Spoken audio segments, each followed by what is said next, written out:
Okay, cool. Welcome back to Level 3 Focus. Let's actually get over to the matches that we have lined up. Oh, okay. That's on. Yeah. Oh, that's also on the Xbox. Yeah, Yeah, that's right. I've totally forgotten about that. So, like I said, we're going to watch 3 matches. We're going to watch winners finals of this tournament from Galloping Ghost Arcade, GGA, Chicago area. It was Ghost Battle Series 10. I recommend watching it if you are interested in Injustice at all. They're twitch.tv/Galloping Ghost Arcade, youtube.com/PHAHN123. I'll link both of those later on and in the YouTube video as well so that people can check it out. So you want me to full screen it? Or? Actually, can you let this play? This might be button checks at the start. Let's just make sure. It looks legit. Okay. Yeah. Okay. Anyway, let's get into this. So we're gonna start off with winners finals, which was Han versus Pimpimjim. Pimpimjim is the PPJ is the Lex player. Okay. Cool. Black Adam. Blah. So there's that big jump that I was talking about, and there's one of his few mix-ups really up close. He's kind of a frame trap character up close rather than being a high-low character. So you're going to notice that Pimpimjim really wants to activate the trait. And you can do that in a few ways. You get the knockdown with jump 3, that one right there, or with the corp charge, and you can trade up for free. Otherwise, it's risky. And so he is kind of taking risks to try to set it up. And you'll notice that Han with Black Adam is reacting very well. The mobility with the dive kicks, the zoning with that's the black magic that he just did. There it is again. So finally a chance for Pimpimjim, and he doesn't go for trait. He instead tries to go for the traps. Doesn't work out. Oh, I should have mentioned Lex has 2-2 into overhead or 2-2 into low. You just have to guess 50-50. So he's trying to get anything set up, but as you'll notice, he hasn't gotten the trait, and that's really been bad for him so far. So here's big damage coming in, so he has to wager. Jim has a bunch of meter advantage, so he's probably gonna bet some of this. And this is another time that Lex can kind of set things up. No, doesn't go for it. And yeah, he's just found it really tough. Oh, that was actually pretty sick. Let's go back. Let's go back. All right, so keep in mind the mine. The mine, when it is out, is just out. And if the opponent lands on it, then they're screwed. So he throws it, just in case Black Adam jumps. Now notice he actually push-blocked Black Adam into the mine and got a little combo out of it. Yeah, push-block into mine. It's so sick, that trap. But he takes big risks with wake-ups. Oh yeah, the video just does that sometimes, unfortunately. Oh, okay. That's how the YouTube quality was for some reason. But big damage, another big risky wake-up. And so pretty fast first game. That's kind of how people thought that Lex versus Black Adam went. There was some debate even at the start whether Lex was viable, and it was for things like that. It just seemed like it was tough to get him set up, tough to get him started, but Jim's going to start figuring out. I mean, he knows what to do, obviously, but he's going to start getting it. So this time he traits up much faster. On the first juggle he gets, he traits up. He tries to go for pressure, tries to get the knockdown, and does. And there's unblockable laser that I was talking about. The setup, the probe allows him to move forward because as he does the corp charge forward, the probe is there as a Marvel assist, essentially, to keep him safe.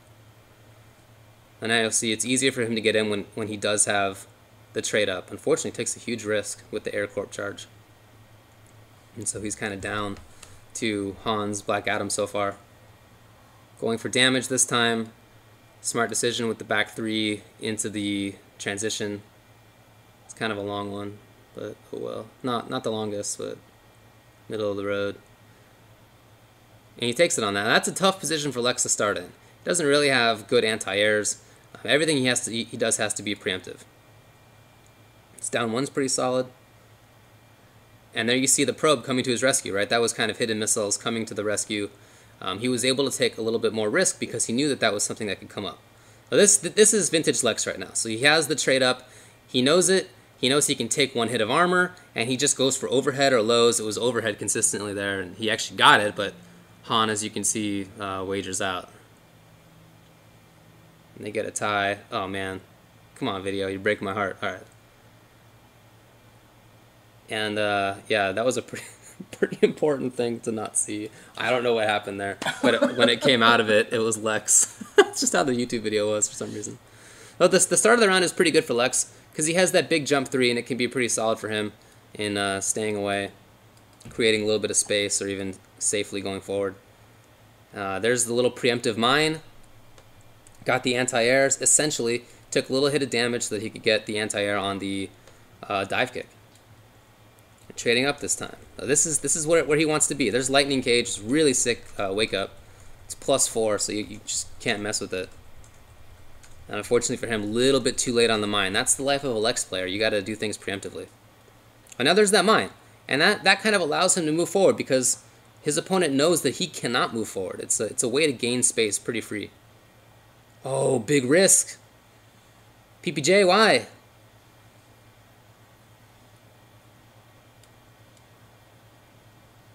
Big whiff, big wake-up whiff, and he's forced to wager. He's got a couple of bars in advantage, so he'll probably wager a couple on this. Oh, man. Wagered 3. So it's tied, but at this space, it's kind of still in Adam's advantage. Yeah, you see Lex moving off. He needed to get that knockdown to get things started up. Ooh! Goes for the mine in that setup because he knew he couldn't have been interrupted. You see? Because he has the armor on, he can do things that otherwise would be really foolish up close. It's a really interesting mechanic. Now this time, Han is forced to wager a tie. But there you see, PPJ does not want to take the initiative at the start because he knows that he can get zoned from far with Black Magic and with Lightning, both of which track to some degree. Gets a little punish there, and now's the juice. Oh, really good job stopping it.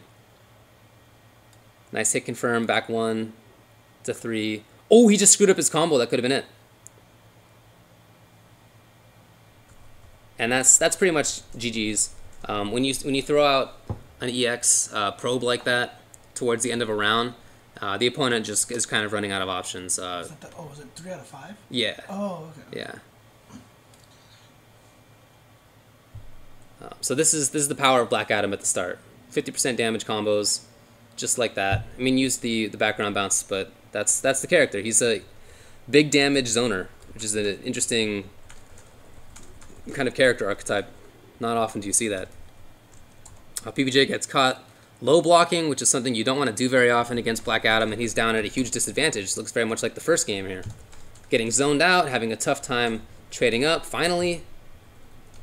And he's going to get some meter burn into goodness on this. He has really nice little standing resets that we're going to see a lot more of later, but that didn't really work out in his favor. So this is a bad look, right? He's already down to the fish meat. Han is on the skin still. He's already used his wager. You only get one of those. And just guesses wrong on the range for that. If you'll notice where the carpet is, the limit of the carpet is the limit of where that chandelier can hit. So now here's Lex. He has the armor. He knows that he can take a hit on the punish like that. He can get a pretty damaging little punish there. He can play a little bit recklessly when he has the trade up. And again, oh nice! Even though there was a wake up, he comes in and does a lot of damage off of it. Unfortunately for him, puts himself into the corner, but even more unfortunately, Han could have sealed it, maybe gotten close, if not actually sealed it, but dropped the combo and is forced to wager instead. But, I mean, this is fine for him because we've seen the post-wager situations. They're not great for Lex. Black Adam definitely has the advantage. So down to chip. Typically, when Black Adam has trade-up, chip is inevitable, but it doesn't come there. 2-2 into the high. Ooh, that setup! Ooh! Yes! All right, let's rewind. Such a sick setup at the end. So notice the mine that he puts out after he gets the knockdown in just a little bit, I think. Right here. Gets the knockdown. Okay, now he's going to throw out a mine. Okay, so pause. That mine is controlling, just guess that those pixels equal a mine there, and the pixels on the top right are Black Adam. That mine controls the ground, and it controls all the vertical space on top of it. So Black Adam's options are kind of limited. As soon as he goes into the air, I mean, he has some good stuff. He can dive kick far, he can dive kick close. He has really good mobility as far as characters in this game go in the air. But that one is cut off, so his close dive kick is cut off. If he lands normally, he's boned too. Screwed either way. So PPJ knows this. He has the trade up and he goes into the air, and he's going to cut off the whole top of the screen. So let's go with the core charge. I'm sorry. Oh, that's cool. Let's just let it run for a tick. Controls ground, controls air, boom. Into the back three. So sick, that setup. That's the kind of thing that you don't do in month one of this game. That's why I think that Lex has a really high ceiling. He is not an obvious character, but once you understand what all the matchups are, where people can move, where they can go, you can make crazy comebacks like that because you can control situations in ways that most characters cannot. Okay, so we saw how Black Adam did against Lex, right? Lots of zoning. When he was winning, it was via zoning. It was with the occasional come-in. This actually, most of the start of this, I think, is just a really extended button check. Oh, is it? Yeah, I in my notes I put starts at 40 seconds. What, really? Yeah. Dude, it's happening everywhere. This button check thing, like we're adopting Smash's hand warmers, you know what I mean? Jeez. It seems like it. Dude. Even Street Fighter 4 and Marvel are taking forever now. People do like extended combos in Marvel. It sucks. But okay, so we'll see how Black Adam deals with Bane in this matchup. There's the armor at the very start. Basic high-low mix-up from Bane is really good. That was the down 2 that I was talking about. So he tried the meaty down 2 into run. Wow, that looks pretty weird. Because if Black Adam had woken up with something, he would have gone right through it. You're going to see it here. That's something we're going to see a lot. It's a juggle. If it hits, it's safe if it's blocked. And if the opponent wakes up, they're boned anyway. So you notice how he's dealing with Black Adam moving around. There's lots of back forward 2. There's lots of just getting in and causing havoc. He's not letting go. Black Adam, despite his mobility, has not been able to get away from Bane. That needed to be something big right there. To give that up is gigantic. So one Venom up, he can get... There it is. Again, he tries for that just in case of the wake up. And you'll notice he's keeping his Venom going. He's at level 2.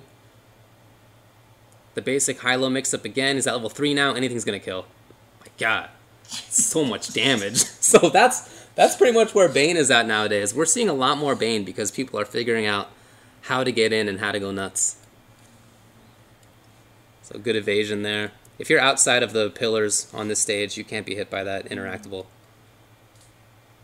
Yeah, helpfully they put a lot of little indicators as to where a lot of the major interactables will go. You just got to know what the indicators are. Now this corner pressure has actually not been working out so far for him. So he goes for the tick throw. He's at level 3 right now, and that can mean evening up immediately. Oh my God, did you see that? Did you see the damage there? That was like 60% life. It's crazy. But unfortunately, the other side of it is debuff, although that went away during the round transition. So far, man, Black Adam has not been able to get space to actually zone. Max is doing a great job of dashing at the right times, jumping at the right times. Love his use of Venom. He's at 1, and so you can see Han does not want to take the risk of zoning. And kind of tries to play in the mid-range, which you really can't do very well against Bane. Most characters have a tough time with that. And that's pretty much... Oh, no, it's not it. See, he sets out the little mine that he has. Tried for black magic from far away and tried for the little footsie back 2. Now this, you know, he's zoning a little bit better now. That's kind of like Lex's mine, except for it blows up a little earlier. So, okay. He's doing what he needs to do. This hit and run tactic, it's really paying off for him now, but might be just a little bit too late. Max, coming out of all cinematics with debuff. If you start with Venom, you end up debuffed all the time, in Super, in Wager, regardless. But he manages to get right back in. So Han has not really been able to actually zone against Bane, which is, you know, which was kind of traditionally thought to be Bane's downside. He wasn't able to get in against a character like this. But Han, who's a really good player, by the way, is not able to make it work like that. You see the dashing around. Bane does not want to stay still. He does not want to get away. Whenever he gets in range, I mean, it's time for a raging charge. It's time for a double punch, which is the back forward 2, the overhead. kind of safe wake up, not entirely. Oh man, that's so much damage. And now he has 2. I mean, this can be it. He's looking for wake up right there. That's what that is. And with the armor, I mean, if you have single hitting moves like Black Adam mostly does, then getting away is really tough. Once Bane gets you to the corner, he can rip you up. Oh, so okay, that was it. So let's rewind it because we finally actually saw that. That should be fine. So watch for the down 2 into the cancel. Yeah, see he cancels immediately into the raging charge. Because it was EX Lightning Cage with 2 hits, it ended up not mattering. If he had level 3 Venom on, then it would be a different story, but he didn't.